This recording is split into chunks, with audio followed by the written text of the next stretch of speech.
బిస్మిల్లాహిర్రహమానిర్రహీం.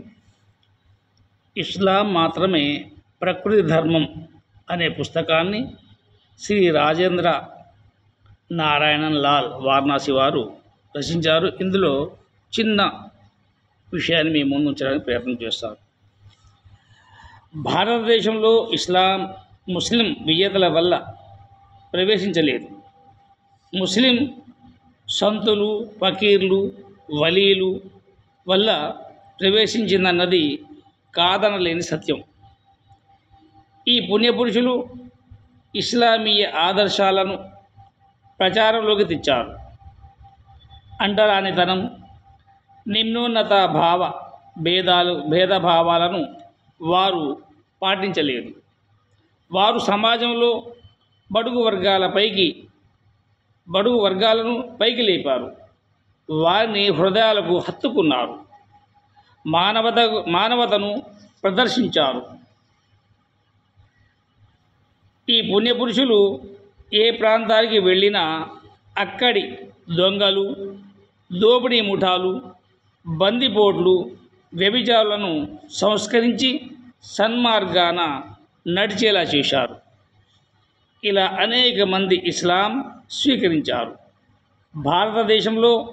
భారతదేశంలోని ముస్లింలలో కొద్దిమంది తప్ప మిగిలిన వారంతా ఆ కాలంలో ఈ పుణ్యపురుషుల వల్ల ఇస్లాం స్వీకరించిన వారి సంతానమే.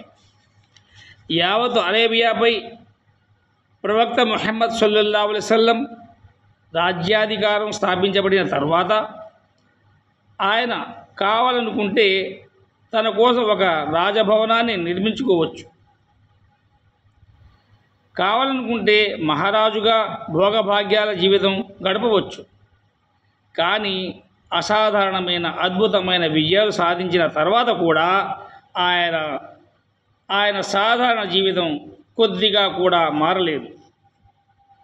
ఖర్జూరపు ఆకుల పైకప్పు, మట్టి గోడల చిన్న కుటీరం, ద్వారం వద్ద కూడా తలుపులకు బదులు గోనె పట్టాలు వేలాడుతూ ఉండేది. సాధారణమైన భోజనం చాలా సందర్భాల్లో పస్తులే. మాసికలు వేసిన దుస్తులు, కంబలి, గోనె పట్టాలే. పడక దుప్పట్లు ఖర్జూరపు ఆకులతో వేసిన పైకప్పు ఉన్న మస్జిద్లో చాలా చాపలపైన కూర్చొని పూర్తి అరేబియాను పాలించారు. పేదల మధ్య జీవించి పేదల మధ్య చనిపోవాలని దైవాన్ని వేడుకునేవారు.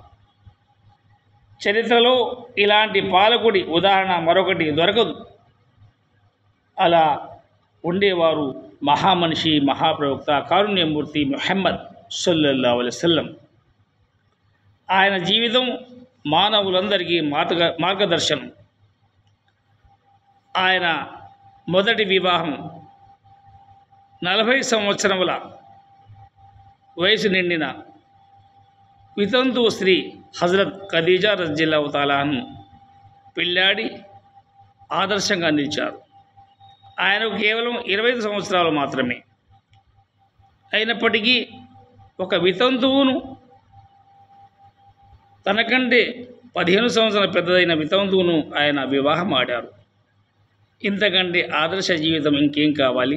అల్లా మనందరికీ ఈ విషయాల పట్ల అవగాహన చేసుకొని ఆచరించే మహాభాగ్యం ప్రసాదించుగాక. ఆమీన్ యా రబ్బుల్ ఆలమీన్.